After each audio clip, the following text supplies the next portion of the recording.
Om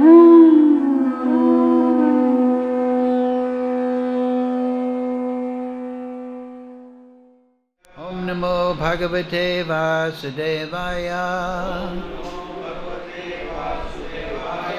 Om Namo Bhagavate Vasudevaya.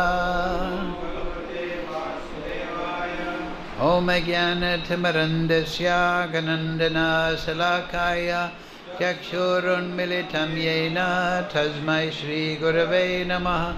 Shri Chaitanya Manobhistam Stavidam Yena Bhutale Swayam Rupa Kadamayam Dadati Swapatantikam Vandeham Shri Guru Shri Yukta Parakamalam Shri Gurun Vaishnavangscha Shri Rupam Sagrajatam Sahagana Raghunatham Vitam Tam Sajivam Sadvaitam Savadutam Prijana Sahitam Krishna Chaitanya Devam Shri Radha Krishna Padang Sahagana Lalita Shri Vishakam Vitamscha He Krishna Karana Sindhu Dhina Bandhu Jagadpate Gopesha Gopika Kanta Radha Kanta Namostate Tapsha Kanchana Gaurange Radhe Vrindavanishwari Rishavana Sudadevi Pranamami Hari Priye Panchakalpatarubhyascha Kripa Sindho Bevacha Patitanam Bhavnebhyo Vaishnavebhyo Namo Namah Shri Krishna Chaitanya Prabhu Nityananda Shri Advaita Gadadhara Shivasadi Gaur Bhakta Vrinda Hare Krishna Krishna Krishna Hare Hare Hare Ram Ram Ram Hare Hare. So reading from Srimad Gita Upanishad as it is, translation and commentary Srila Prabhupada, chapter 4, Transcendental Knowledge, text number 19, I believe.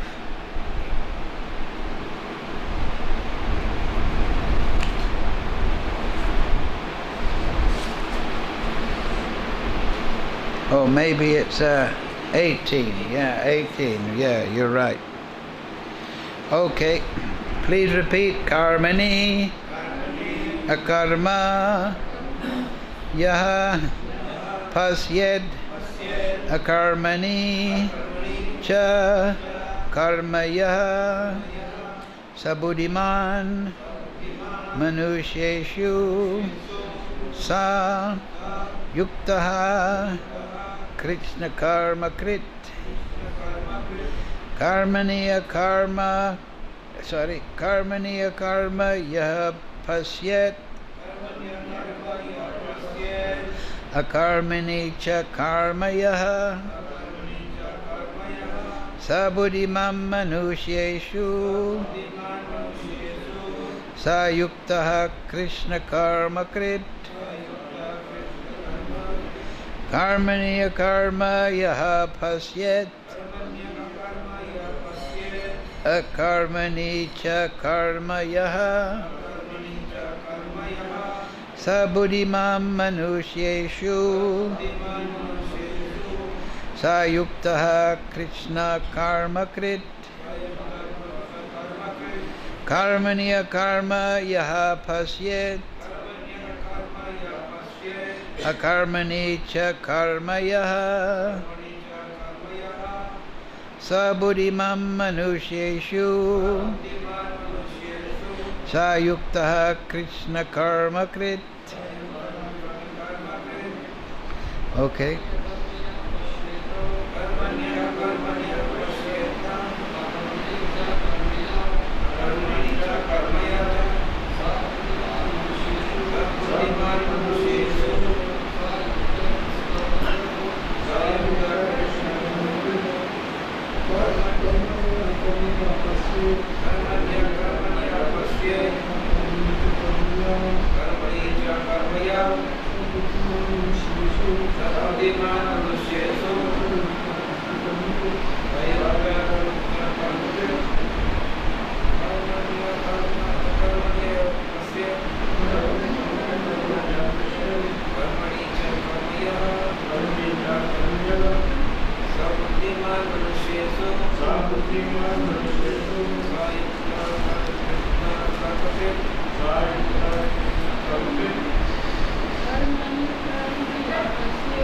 Karmaniya karma yaha pasyet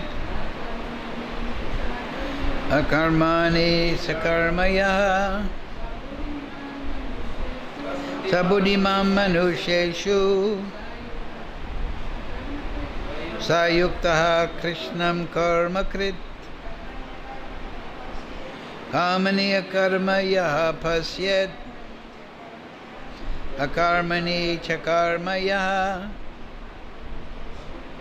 sabudimam manusheshu sayukta krishna karma krit. Please repeat. Karmani, in action. Akarma, inaction. Yaha, one who. Pasyat, observes. Akarmani, in inaction. Also, karma, fruitive action. Yaha, one who. Saha, he. Buddhimam, is intelligent. Manushyeshu, in human society. Saha, he. Yuktaha, is in the transcendental position. Krishna karma krit, although engaged in all activities. Translation Srila Prabhupada. One who sees inaction one who sees inaction in action and action in inaction is intelligent among men, and he is in the transcendental position, although engaged in all sorts of activities. Please repeat. One who sees inaction in action and action in inaction is intelligent amongst men, and he is in the transcendental position, although engaged in all sorts of activities. Purport Srila Prabhupada. A person acting in Krishna consciousness is naturally free from the bonds of karma. His activities are all performed for Krishna. Therefore, he does not enjoy or suffer any of the effects of work.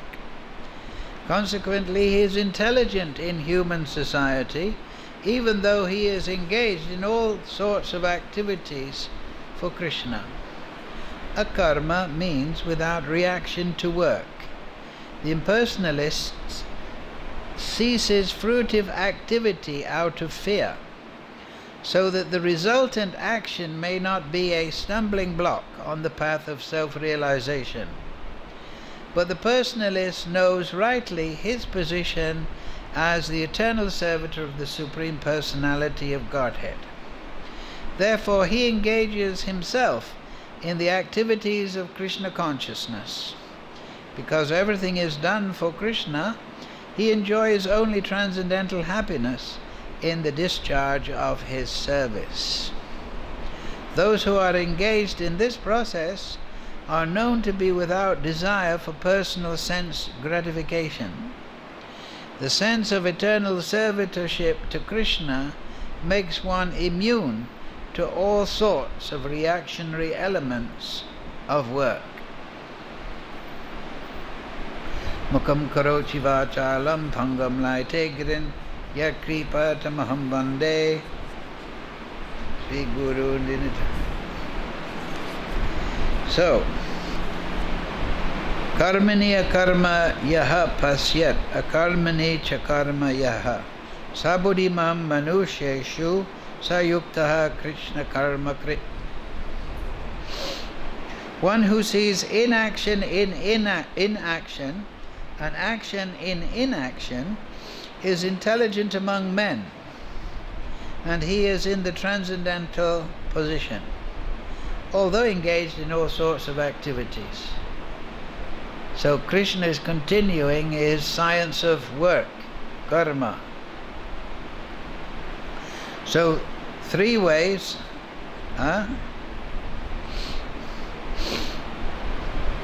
karma, activity, karmani, akarma. If you remember, we talked about the different types of karma.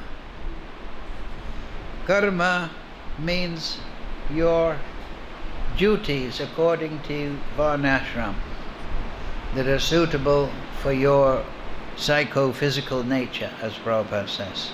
According to the modes, you will have a tendency to Brahminical activity, Kshatriya activity, Vaishya activity, or just plain Sudra activity, according to the modes.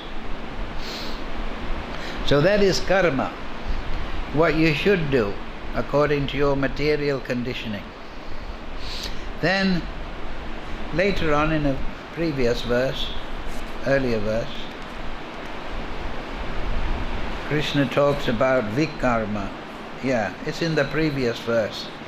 The intricacies of action are very hard to understand.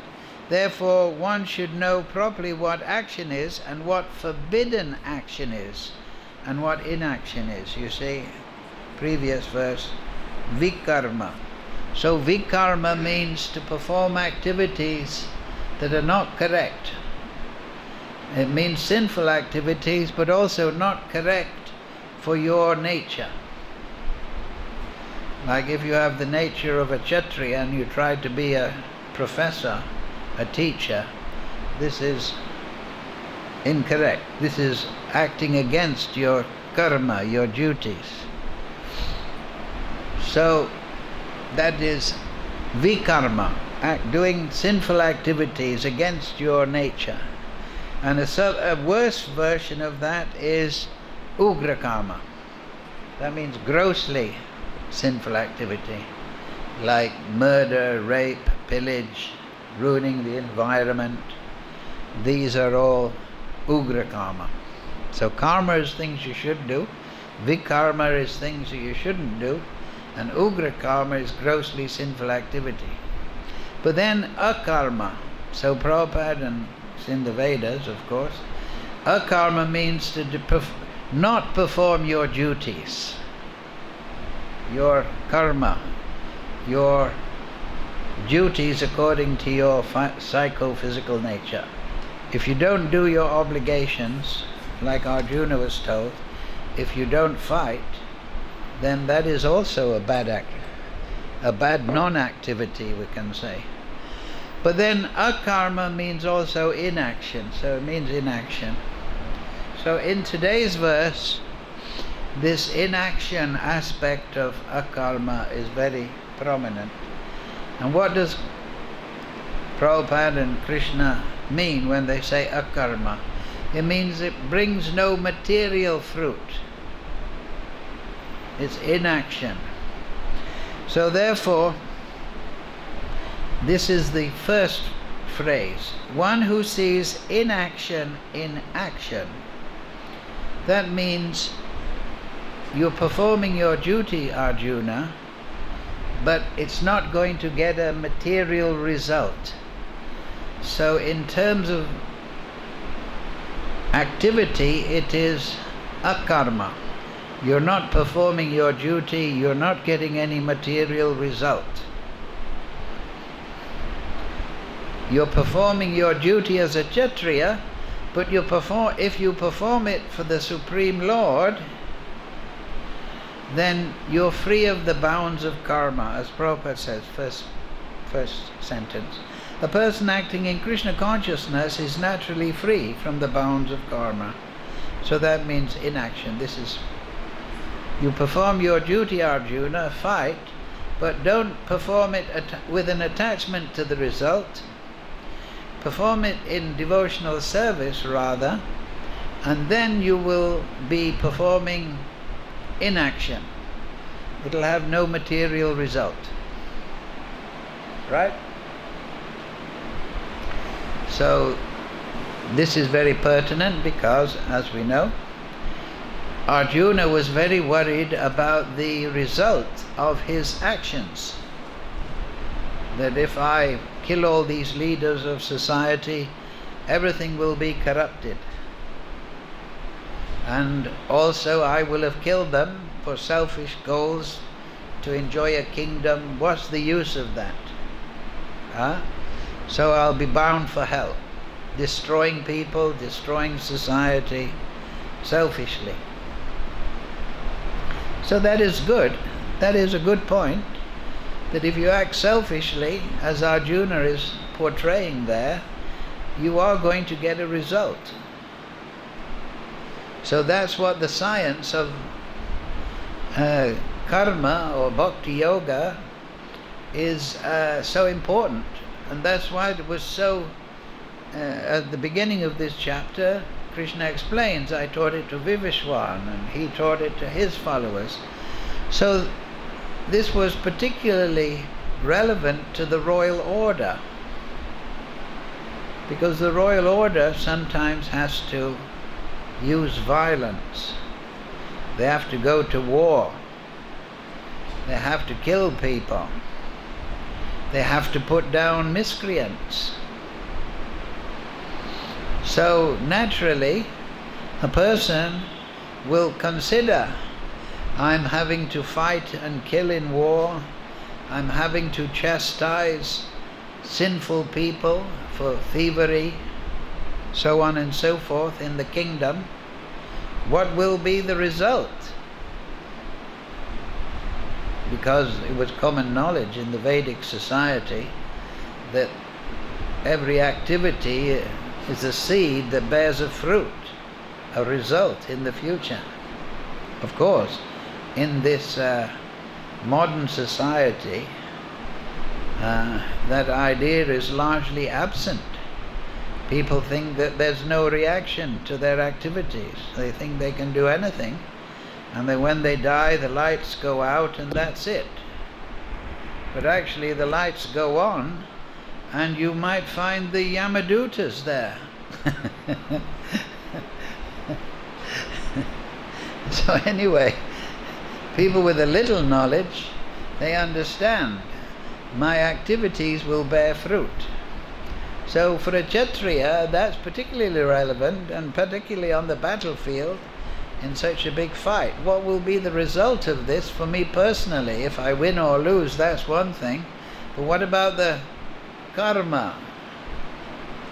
So Krishna is saying, yes, this is a science of performing activities but getting inaction. Inaction in terms of no material fruit. And that science, as it is described to Krishna, to Arjuna by Krishna, is received in disciplic succession, and the saintly kings, they understood it in that way. And what is the secret of this science, told by me to you, Arjuna? The secret of this science is to perform everything as a service to Krishna. Just like Prabhupada says that, a person acting in Krishna consciousness is naturally free from the bonds of karma. So the solution is to get rid of karma. The solution is to act for Krishna. But that doesn't mean to say you can do anything for Krishna. That's also a misinterpretation from the very early days when Prabhupada came. Some people put out the philosophy, you can do anything. You can steal for Krishna. You can cheat people for Krishna. You can pick their pocket for Krishna. So in one sense you can, but it is not according to the strictures of the acharyas. We find in the Nectar of Devotion, Nirbandha Krishna Sambandhe Yukta Vairagya Sayuchyate, that you can perform activities in relationship to Krishna that are favorable to Krishna, that are favorable to the directions of Guru, that are favorable for human society. But you cannot perform sinful activities as an offering to Krishna. Just like it's often said that if you perform activities, you give something to Krishna, you get it back 1,000-fold. Many people do that. They come to the temple, oh, I'll give a rupee. Maybe next week I'll get 1,000 rupees. So, yes, okay, if you have that idea, well, if you perform sinful activities to Krishna, you'll get them back 1,000-fold. That's something to consider. So you're stealing and thieving for Krishna, then maybe you'll get 1,000 times the reaction. Of course, that has been done. I believe Ramanujacharya, there's a famous story. I haven't read it, but I've heard it from different sources, but it's instructional. You better ask the Ramanujas for the details. But apparently he engaged whole groups of dacoits, right? He wasn't getting enough cash to build Sri Rangam. So he engaged groups of dacoits to steal money and so on and so forth. Goods for the building of Sri Rangam. But just in case people start to use that as an excuse for illicit activity, the story is that he put them all on after the temple was built and everything was financially set up. He put them all on a boat, sent them in, went off into the middle of the Narmada River, I believe. Yeah? Kaveri down there, that's right. And then he turned the boat over and drowned the lot of them and walked to the shore. Of course, Ramanujacharya is Adiguru, he's Baladev. So you can do like that, but I mean, Baladev can do like that, but we shouldn't think we can do like that. I'll engage an army of dacoits and then kill them off when I've got enough cash to build a temple. But Krishna and Krishna's expansions, Baladev, they're free of all the material restraints. All their activities are dharma. So it's illustrating his independence. And no doubt those dacoits got nicely purified in the holy river Kaveri, and they got some benefit. They were under his shelter. But Nirbandha Krishna Sambandhe means that those things that you can't do for Krishna, that are against dharma, that are against moral behavior, you can't offer them. Sambandha Krishna. But those that are in relationship to devotional service, that are fruitful, you can perform those. So therefore the Kshatriyas, when they learn this science, they are restrained in their activities. By studying this science, they realize there's a reaction to my work, so I'd better only perform dharmic activities, and then I'd better perform those dharmic activities in Krishna consciousness. This will be this two-stage effect for the Kshatriyas, and thereby all human beings.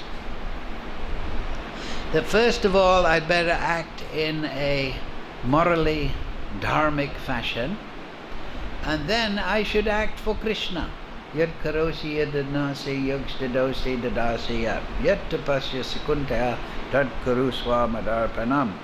Everything should be offered to Krishna in the Varnashram system. That was the next sloka. Last week we discussed Varnashram, but that was rejected by Chaitanya Mahaprabhu. Not exactly rejected, but he said this is external. And then the next verse was there. Yes, okay, perform your activities, Varnashram duties, but perform them for Krishna. That's the start of the devotional mentality.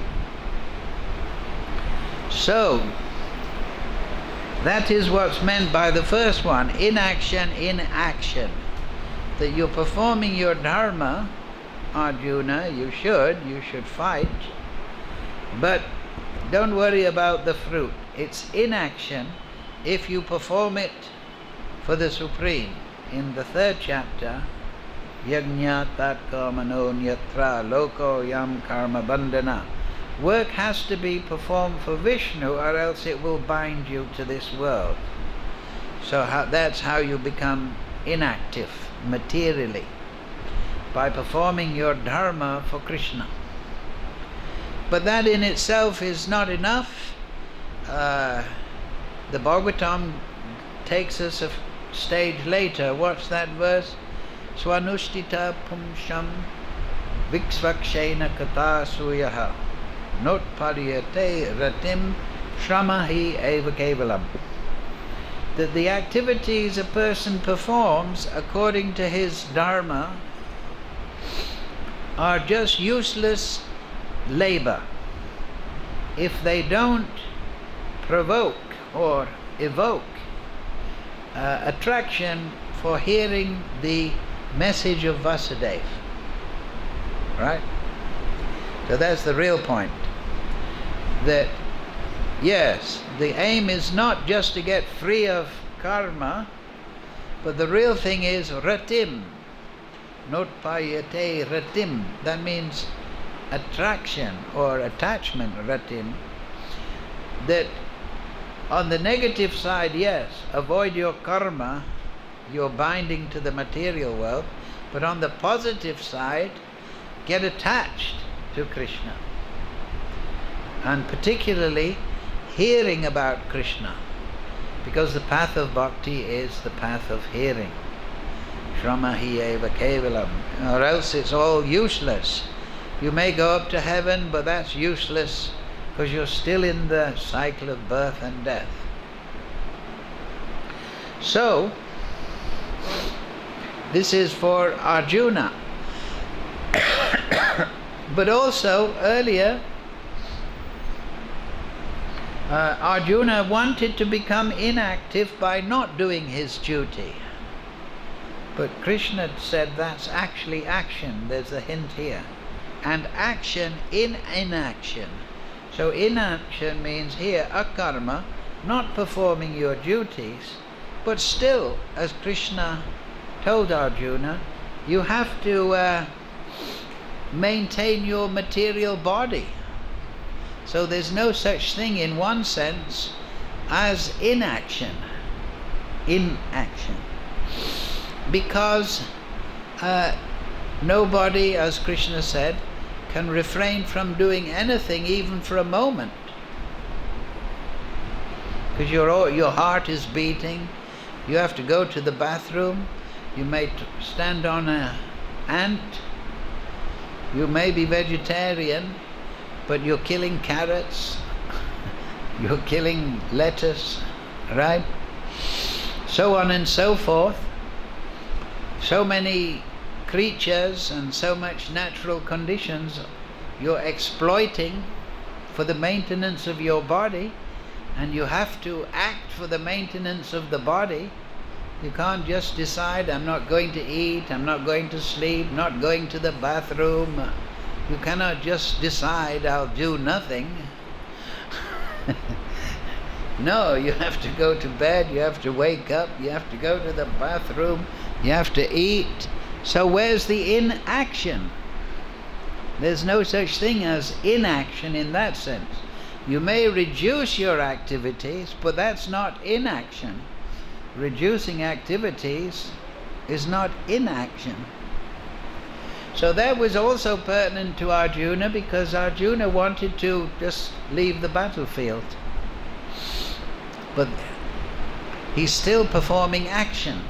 And also the thing is, Krishna says a further point, that not only is inaction not a viable activity, because it doesn't exist, but also you will be akarma. you will be not performing your duty. So therefore, earlier, 3rd chapter, better to perform your duty imperfectly than another duties perfectly. Destruction in the course of one's own duty is always far better than performing another person's duty perfectly. So Krishna is telling Arjuna that action, inaction, these are very flexible phrases. But if you become transcendentally situated, this will all become clear to you. Therefore, that's what Krishna says here. You see that? Somebody who can see that is intelligent amongst men. If you can see that performing your duty for Krishna is inaction, then you're intelligent. If you can see that performing your duty will get no material bondage for you, you're intelligent. But if you can also see that by not performing my duty, I am actually becoming bound in two ways. First of all, I'm not performing my duty, which is a default. I have a duty to my brothers, to the kingdom, but I'm not going to do it. That's sinful. If you're a doctor and you don't cure somebody who could be cured, then that is sinful. If you see somebody walking to the side of a cliff and you don't say, hey, don't walk anymore, and you allow that person to fall off the cliff, then you are sinful, are you not? So you have a duty, Arjuna.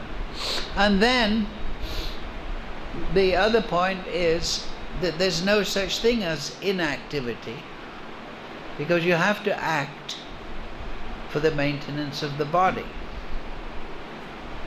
So if you can understand that, you're intelligent. This is what Krishna is saying. And in the transcendental position, although engaged in all sorts of activities. So this is a very good summation of the science of action.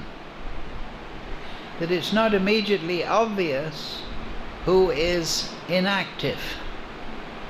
The tendency of people nowadays is that they think that spiritual life means to become materially inactive. I think Prabhupada touches this in the purport, does he not? Yes. The impersonalist ceases fruitive activities out of fear, so that the resultant action may not be a stumbling block on the path of self-realization. But the personalist knows rightly his position as the eternal servant of the Supreme Personality of Godhead. Therefore he engages himself in the activities of Krishna consciousness. So the impersonalist, this tendency, and it's not just in India, but it's throughout the world at this time, many people have this conception that if I want to enter spiritual life, then I stop doing things. Actually, as Prabhupada showed himself, you'll become more vigorous in your activities because you'll be transcendentalized. You'll get spiritual energy. And therefore, instead of acting for your own selfish ends, you'll act for Krishna. Instead of becoming static, you become ecstatic. Instead of becoming a piece of dull wood, you become alive. So in the material world, that's the problem. People are thinking selfishly. So they think the opposite is spiritual, to act unselfishly. Therefore they think that spiritual life means instead of trying to get money, you give away money. Instead of performing activities for myself, I do it for the welfare of mankind. But that is just material piety. You're doing better things than being purely selfish. You're trying to act for other people, but you're not adopting the correct goal of service. The correct goal of service is Krishna, not humanity. And if you serve Krishna, the order of Krishna is to give benefit to the whole of humanity. Correct? Instead of acting for myself, I should act for Krishna. But what will Krishna tell me to do? He'll say, go back to Godhead and tell other people how go back to Godhead. You'll become free of the bondage of karma and attached to Krishna, and you teach others the same process. This is the important point. So, Prabhupada has put it very nicely there. It's the impersonalist. You see, what is an impersonal? Impersonal means non-person, right? So we see, as we discussed earlier, all people, they act. All persons, they act, right? This table doesn't act. That chair doesn't act. It's impersonal. So personal and action is tied together. If you're a person, even if you're a small child or very mature in age, you're always performing activity. Even if your body is apparently not moving, the heart is pumping, the internal organs are moving, they're full of action, and your mind, your consciousness is always full of activity. So a person means activity, subtle and gross. So if you have an impersonal idea, then you take away activity and thought and action, because you think we should just become immobile, like my mobile phone. People are thinking that personality means bondage because of action, therefore freedom of bondage means impersonalism and lack of action, or getting rid of action completely. So this is a false supposition that the opposite of spiritual, the opposite of material life is inaction. Yes, in material life we have so many activities, but they should be transformed to Krishna. We like to eat, think, sleep, make, defend, but we can eat Krishna prasad. We can have children and train them in Krishna consciousness. We can defend the spiritual, the temple, the mission of the Lord. So in this way all the activities can be done for the satisfaction of Krishna. Then they become inaction in terms of no material fruit. So this is the real final point, that Krishna reveals himself through this process. If you perform your activities, thinking, feeling, willing, for Krishna's satisfaction, then you're a devotee. And Krishna, out of his grace, reveals himself to his devotees. It's as simple as that. Knowledge, it can get you so far, like we're having, this chapter is called Transcendental Knowledge. There's no doubt that knowledge, renunciation of material activities, jnana and vairag, they can get you a footing in the doorway of bhakti. But the only real thing you need is sincerity. The impersonalist, he may study the Vedanta. Of course, he has a basic misconception that the absolute truth is impersonal. But he may gather so much knowledge, but he's not a devotee. Why? Because he's not sincere about the Supreme Personality of Godhead. He thinks that that is just some psychological construction. But the devotee accepts the eternal form of Krishna as given in the Vedas. The definition of Pashyandi is atheist. So a Pashyandi is somebody, this is the Vedic definition of atheist. We hear this word atheist a lot. It means against theos, against God. But actually a very precise definition is given in the Vedas, and that is that an atheist is somebody who does not accept the Vedic conclusion. He doesn't agree with the Vedic Siddhanta. He rejects it. The Vedic Siddhanta is a revelation of the Supreme Personality of Godhead. It is apurusheya Brahma. It is not manifest in this material world. It is manifest by the Supreme Lord Himself.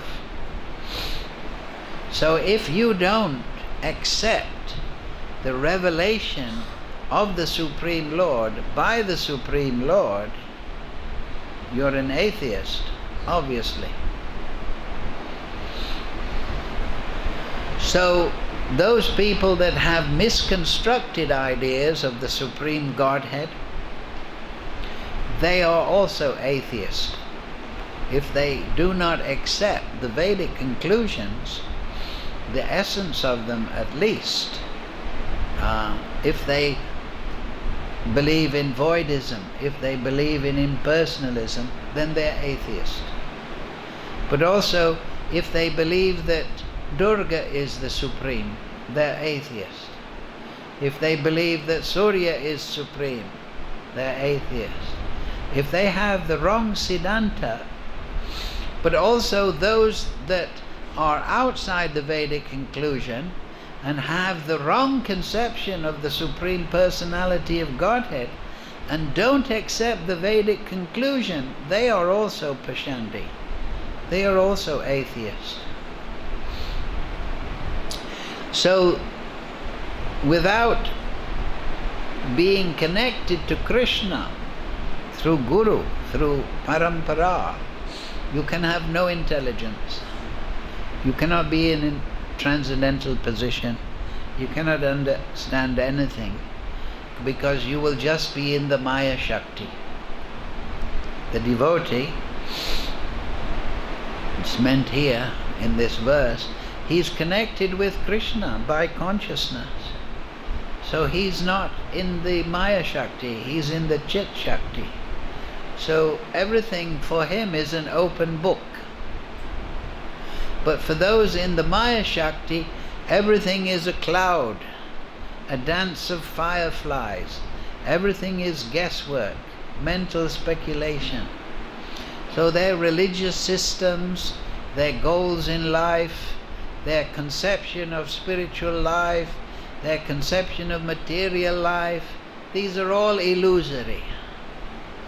But those that accept this knowledge in disciplic succession and study at the lotus feet of a bona fide spiritual master, by his grace, by Krishna's grace, Yashadeva Parabhakti Yashadeva Tathagaro, by their grace everything is revealed automatically.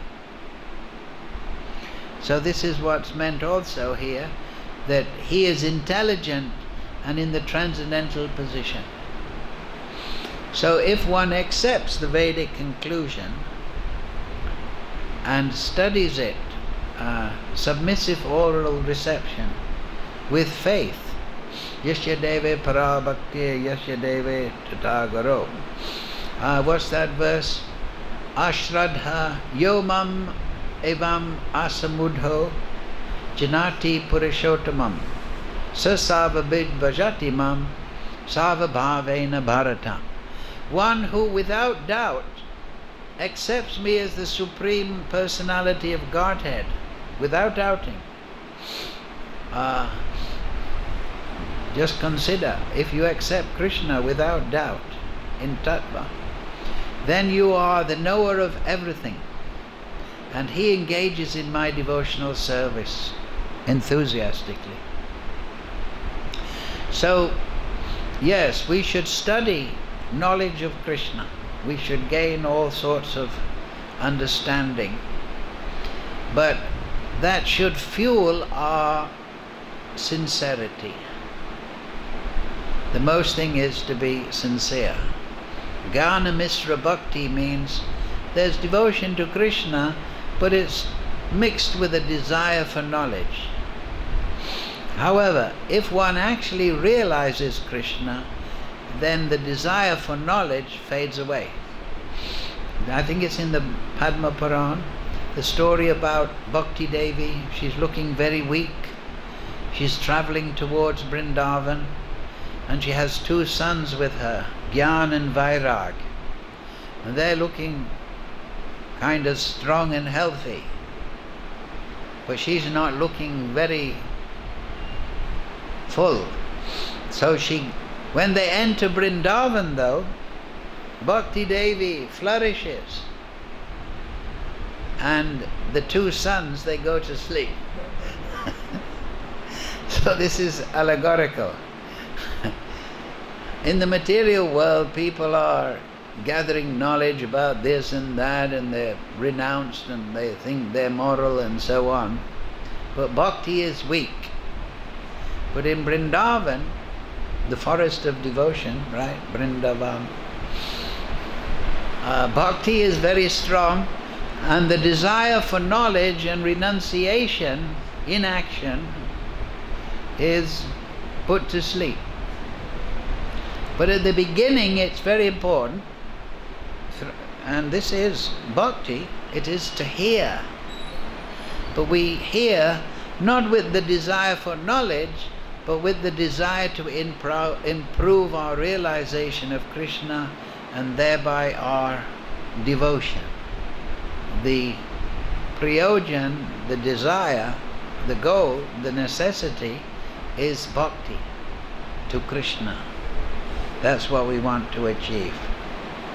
So yes, we study all these intricacies of knowledge, and as we realize them, we become transcendently situated, and we become liberated from the desire for material fruit, because we understand. Look at Indra. We're hearing every day in the class, right? He's king of heaven, but such a trouble he's got, trying to maintain the job. But here, yes, that's the next verse actually.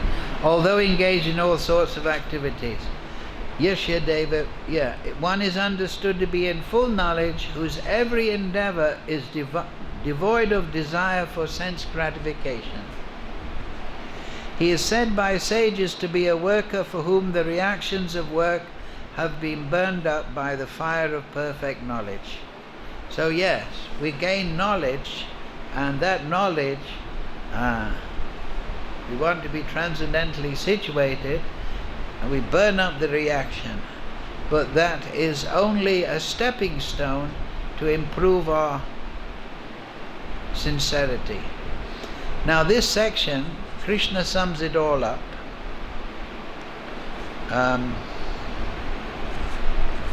I'll just,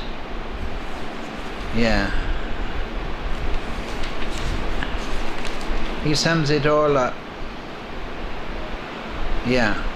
And then 23rd verse. The work of a man, that means the karma, who is unattached to the modes of material nature, he's not trying to enjoy.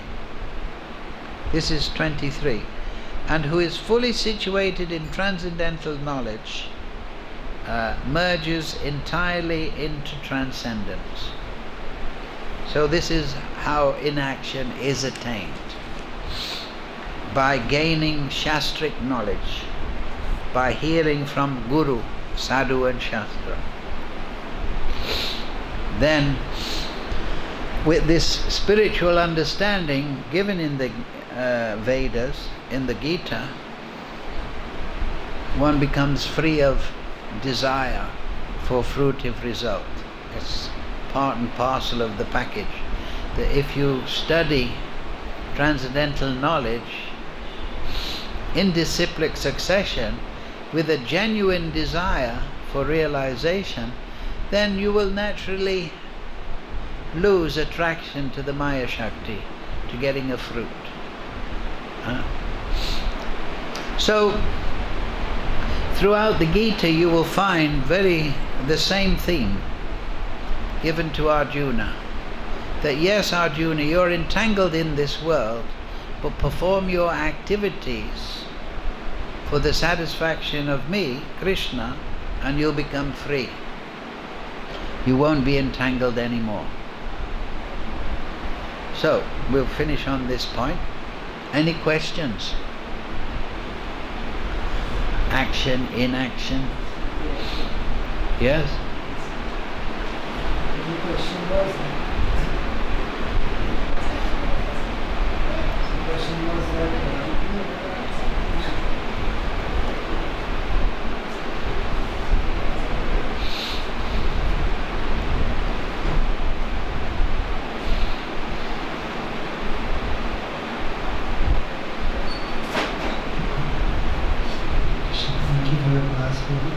The question was that you spoke about inaction, karma, and I again collect or understand that it means that our actions in Krishna consciousness have to be with consciousness, in this kind of consciousness that they are for Krishna. And when we are acting, many times when we are doing our service, it may happen that consciously I may not be in this consciousness, I may lose this consciousness. So where am I situated in that? Well, you're in the period of sadhana bhakti. Because you're acting correctly, but you're not fully realized in your relationship with Krishna. The devotee is always thinking of Krishna when he performs his activities. But the sadhaka, this remembrance of Krishna becomes intermittent.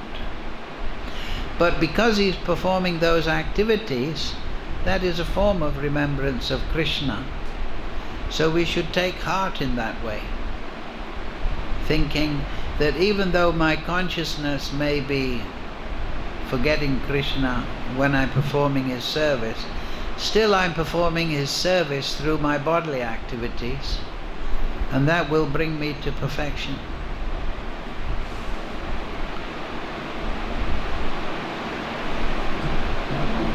Yeah? The question was, you said, you spoke about Krishna telling one should not perform another's activity, even if one can perform it perfectly. Yeah. To perform one's own activity, even if imperfect. So I just want to understand this principle. That's an interesting sloka, isn't it? Go on. I wanted to just understand with some example. I was not able to catch the import of it. Well, there's a bit of a hint in there. It's particularly spoken to Arjuna. So Arjuna is saying, I don't like these activities, they're imperfect. I have to kill my family members. Right? So Arjuna is being told by Krishna, by that sloka, better to perform your own activities imperfectly with some fault than to perform another activities perfectly. And that's a reference to the fact that Arjuna didn't want to fight. He didn't want to act as a Kshatriya. He wanted to renounce and, live by begging. And that wasn't his duty. Even if you become a perfect beggar, Arjuna, then that is not correct, because you have your duty now.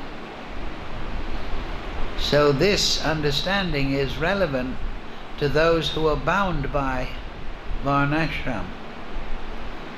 And Arjuna is the example for us. We shouldn't think that now I'm transcendental and then therefore I don't have to perform material duties. That is imagining oneself to be on a position that one is not. So there's a hint there. Arjuna, you can become a perfect beggar, but you have your duty to perform. Right? But it has a wider relevance also, that if we have the duty to be a guru, we've got disciples, we've initiated maybe thousands of disciples, then we have a duty to teach our disciples. That's our prime duty.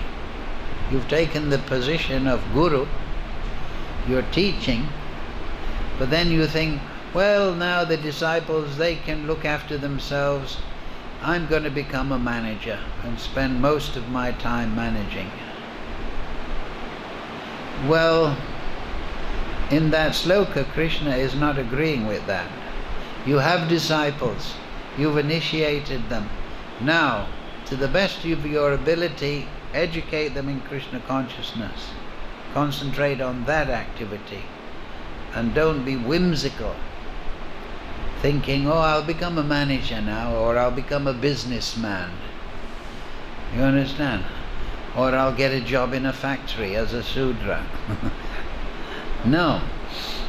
And you might become a very perfect Sudra in the factory, making motor cars or something. You might become a very successful businessman. You might become a very good manager or politician. But what about your disciples and your duty? So even if you're not a perfect spiritual master in the sense you don't know Siddhanta perfectly, you haven't read everything, but you know the essence, then that's your duty, to give that to your disciples. Because who can know everything anyway about Krishna? It's even stated in the Bhagavatam that Sukadev Goswami, he wasn't so expert in chanting of yajna mantras. That's stated there. So Sukadev Goswami, but he knew everything about Krishna, the essential things. But to say he had the complete knowledge of Krishna, of course, no one has. Because Krishna is unlimited. There's those slokas, the demigods, the rishis, they don't know me. Even I don't know myself. So that's the meaning of that sloka. If you're in a situation where you have duties to be a guru, to fight in Arjuna's case, then you should do those. And you shouldn't think, oh, it's inconvenient now, I'm fed up teaching my disciples, I'm going to become a businessman. Then that's rascaldom, is it not? I'm not pointing the finger at anyone. But we've seen in our society people make mistakes. And it does state, it's in the Hari Bhakti Vilas, first Vilas, the Guru section, says that if you initiate disciples and you don't teach them, then you'll be born as a worm in the stool.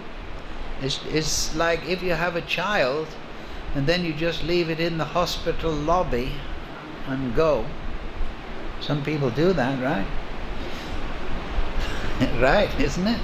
Then that's a terrible lack of performing duty. Oh, yeah, but never mind, I left my baby in the hospital, but I was a very good bus conductor. That's not going to work at the time of death. Yamaraj, well, you're performing somebody else's duty. But you're meant to be a father to your children. You're meant to be a guru to your disciples. So now you have a duty. You better do it properly. That's the meaning of that sloka. Instead of being perfectly something else, when you have a clear duty, then you must apply yourself in that direction. Is that satisfying? Yes. Krishna.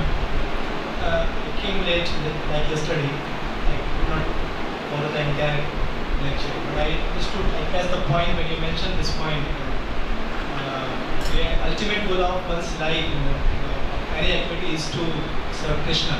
That is the ultimate goal of any activity. Ultimate goal. Whatever activity they perform, people perform like opening hospitals, school, and so welfare society and all that. These are not the ultimate goal of one's activity, because they don't know the ultimate goal, what they are doing. They are aloof of this perfect actual goal. Yeah, they don't have knowledge of Krishna consciousness. I could not fathom the limit of this social activity or the social welfare kind of activities and this transcendental activities, difference between all these things. My question is, people who at large, who are laymen, who don't understand the intricacy of this, people's Krishna is the ultimate goal, he is the ultimate welfare, and this not, because generally people relate all these, their mentality, their kindness to these activities at large. You mean welfare activity? Yeah, like for example, opening hospital, doing, feeding a poor man or something like that. That's why there are so many institutions and so many religious institutions are there, and they donate like anything, because they people at large relate themselves with these activities. Which Yeah, are we talked nature about very this. welfare Yeah. kind of things. Yeah. So my point is, as a layman, if I'm considering myself as a layman and I'm outside, because not everyone can come to ISKCON, not everyone can approach, be a part of ISKCON and can be related to these Yeah. activities. So what's the question? Coming.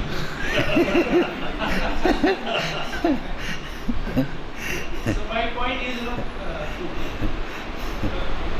when I'm just recollecting one example in, when Lord Buddha was delivering a lecture, and one hungry man came there, and he was hungry for 3 days, and he was expecting some prasadam or something like that. So his disciple asked him, "You just please go there and attend the class, and you will get prasadam." But Lord Buddha, just out of he woke up his slumber, and he just asked that man, go and feed him first, and then ask him to attend the class. Because I'm trying to make a point here that if the person who is very You worried want to of have transcendental prasad? knowledge- You want to have prasad before class? Is that? Is that the point? My point is, You want a full stomach before you come to class? I'm not that simple. If Oh. someone is ignorant, he is not ready to understand the intricate philosophy. He is not ready. his Not mind is necessarily. If somebody is ignorant, and he may be very eager yeah, to understand.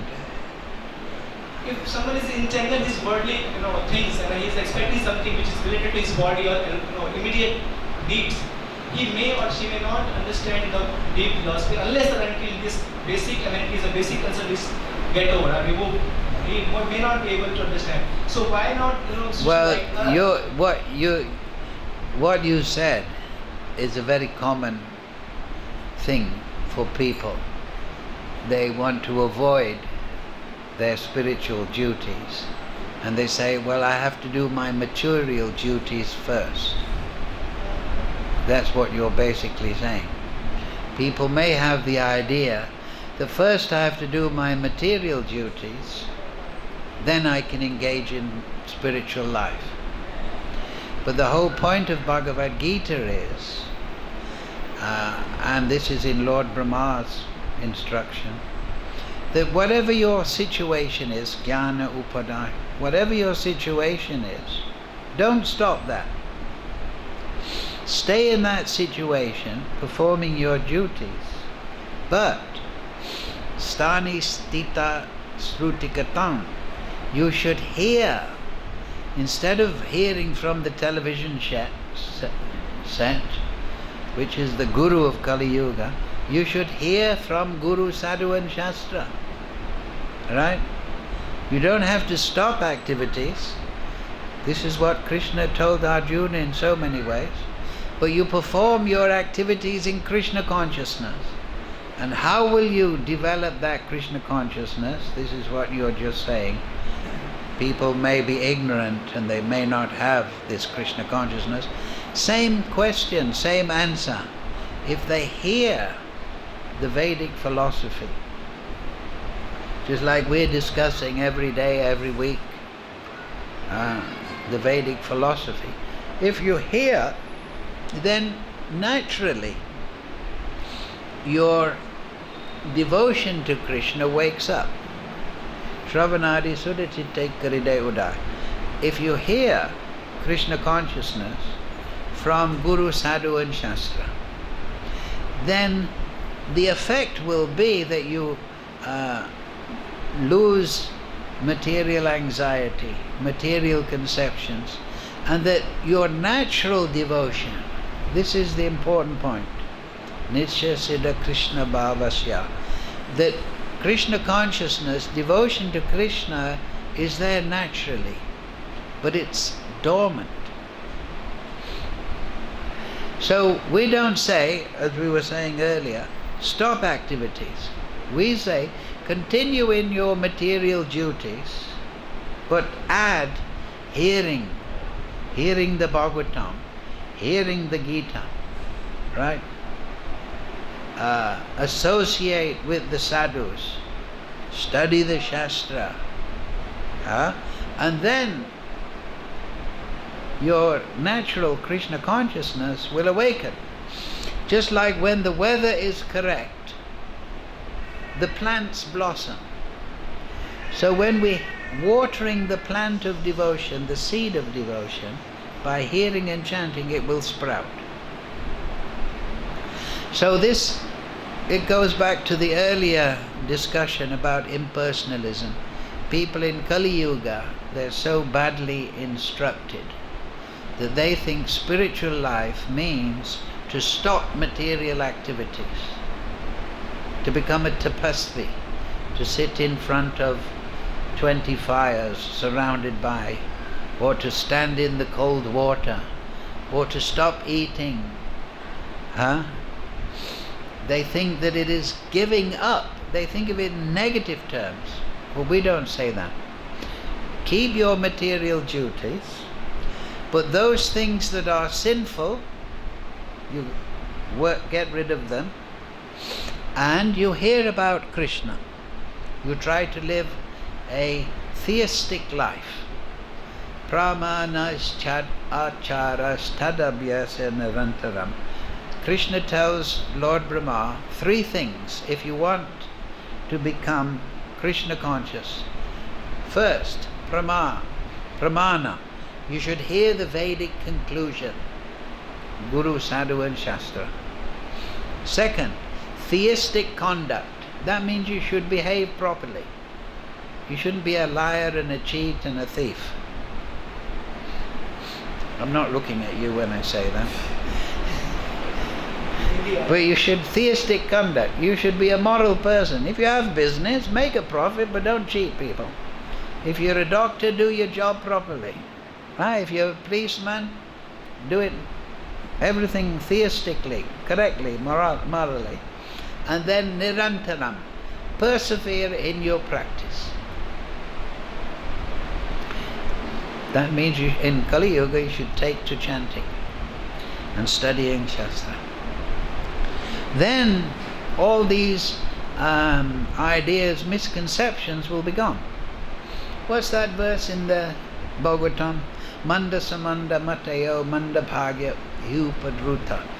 People in Kali Yuga are lazy about spiritual realization, misinformed, badly instructed, and always disturbed. So Krishna consciousness is positive action. It's not giving up. It means to do things for Krishna.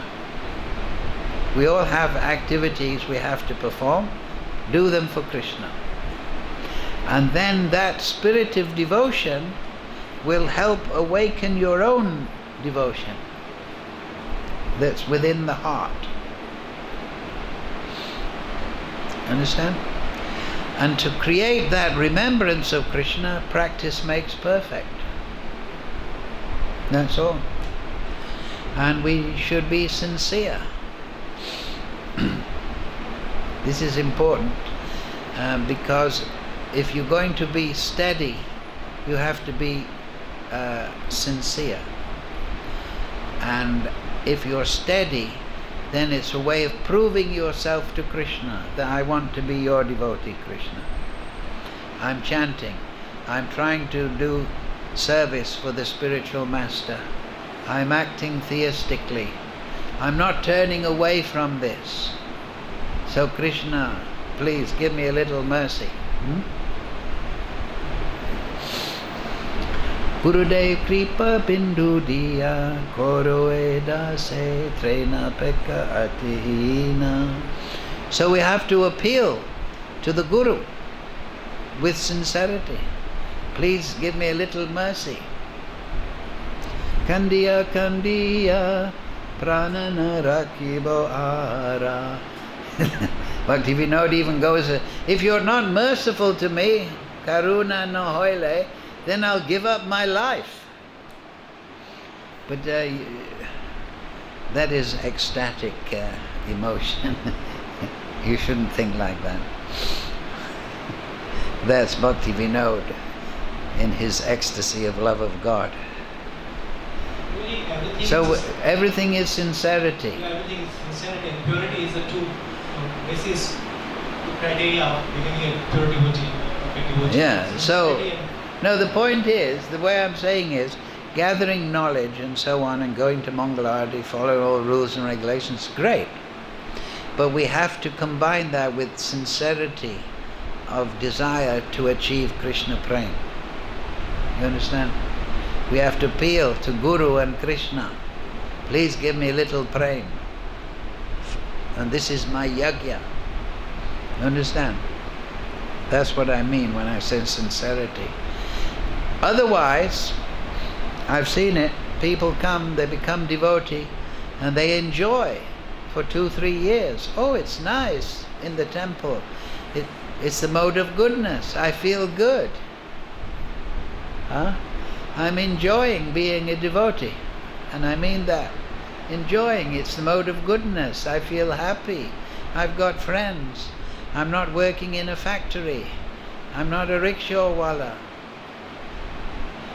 And then, after 2-3 years, they start to think, I'm not advancing. I'm not getting any Krishna Prem. Maybe I should do something else, you see. Because they're not being properly instructed. The path of bhakti means that sincere desire to achieve the goal. Vipralamba seva bhav. So understanding all this transcendental knowledge is good, and it'll put you on a transcendental platform. But then you have to really develop your sincerity.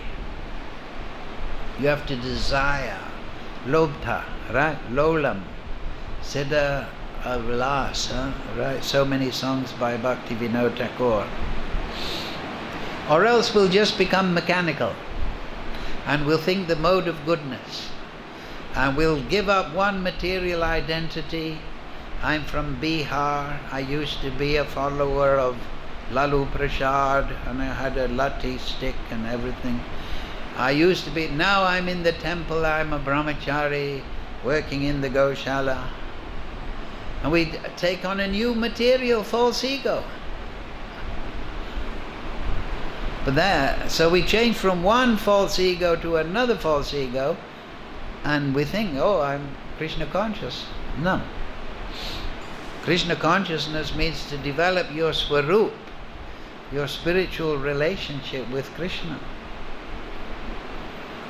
And to get that, you have to desire it. Eko yo dadadati kaman. So this is very important. So we hear, and if we are fortunate through sadhu sangha, the sadhu will emphasize this point. Don't try to be happy in this world or improve things by hearing or doing your material duties. Rather, try to get them out of the way so you can fully apply yourself to hearing and chanting. Minimize your material activities.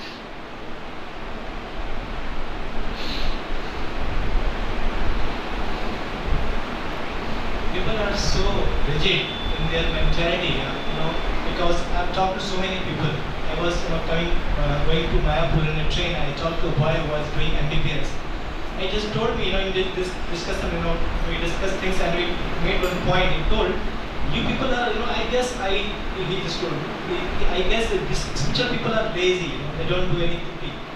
And it was his perception that the spiritual people who go to a spiritual institution or something like that, they are lazy people, they want to avoid this. So next time you say, okay, I know Kesidamana, he's been getting up at 3 o'clock for more than 40 years. Is he lazy?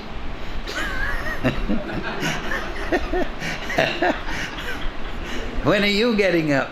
You're getting up 9 o'clock, 10 o'clock. Your shop doesn't open till 11:30, right? In India, they're downtown, they open very late.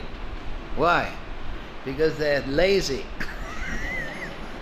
They're filling their belly full of paratha and watching television till 1 o'clock. And lying with their belly becoming fatter. And then they think everyone else is lazy. Why? Because they're lazy. Atmavan manyate jagat. Generally, when people criticize others, they're pointing out without understanding their own things. Like if people are always saying, oh, he's envious. What does that mean? Oh, you're envious, Prabhu. No. Me?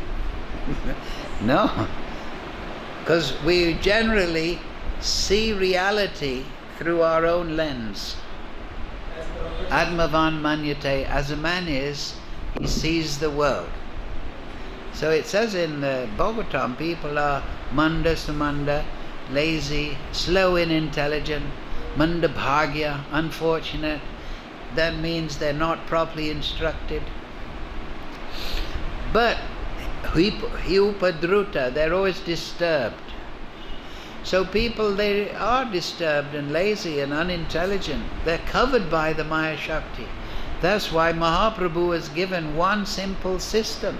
What is it? Hare Krishna, Krishna Krishna, Hare Hare, Hare Ram, Ram Ram, Hare Hare. This will go right to the soul, you see, past the mind. Because people they always think their opinion is correct. That is the covering and throwing potency. People always think, my opinion is the best on the block. If I think people are lazy when they take to spiritual life, that means they're lazy in taking to spiritual life. And the reason is because I thought that. And my thinking, it's the absolute truth. That's how people are, isn't it? They're always full of opinion. Oh yes, I know this. Yes, I know. Isn't it? See? So you just say to them, oh, you know everything. You don't need me. Just chant Hare Krishna. You big donkey. I didn't say it. I said you're a big donkey. So anyway, everyone is part and parcel of Krishna. So we have to respect them. As that, we have to have compassion for them. But at the same time, Krishna does say fools and rascals, but without envy, you see. So people are foolish. They all have wrong opinions. That's part and parcel. Just like in the night, everyone is in darkness. Material life, everyone, their opinions, big philosophers, big scientists, they all have inconsequential, partial, mistaken knowledge. It's just natural. So the best way to get through to them is to try and get them to chant. Just like this is a very good program in Prabhupada's Samadhi. They chant, they go around. That's very, if they chant just one round, that can open up a whole world of Krishna consciousness. So in Kali Yuga, chanting is the key. So the point is, whatever activity they are performing in the name of welfare is not wrong, but the only thing they are lacking is they don't know how to channelize and how to connect it to Krishna, right? Yes. The only thing they're lacking. There's nothing wrong what they are doing. It's just they don't know the actual purpose and they're not connecting it to Krishna. So that's their Yeah, because the Maya Shakti means that which is not. So Maya, in Krishna consciousness, you see everything connected to Krishna. Everything is the energy of Krishna. All the living entities are the expansions of Krishna. That is Krishna consciousness. You see everything connected to Krishna. But so that's yoga, union, Maya. But Maha Maya means you see everything disconnected to Krishna. In fact, you don't know Krishna. So you're just focusing on all these things, trying to analyze and make some philosophy. You may be a big philosopher and come up with this globalism, feminism, capitalism, thisism, thatism, whatever. But it's all illusory because it has no connection to Krishna. So devotee means somebody who tells everyone you're connected to Krishna, but you've forgotten. And you can remember by chanting Hare Krishna, Krishna Krishna, Hare Hare, Hare Ram, Ram Ram, Hare Hare. And this process is practical. You can test it for yourself. Right? So that's the best thing. If you take apart their arguments, you'll just give yourself a headache and you may alienate them because people become affronted when you don't agree with them. So the best thing is just to say, yes, you're a very learned man. I've listened to your conversation with great enthusiasm. Now you please chant Hare Krishna. You're the best person for this because of your vast understanding that your wife doesn't want to listen to.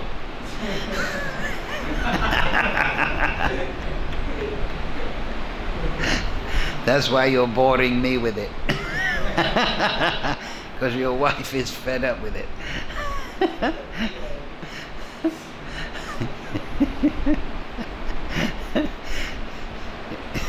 You're a lion in the chase and a mouse at home.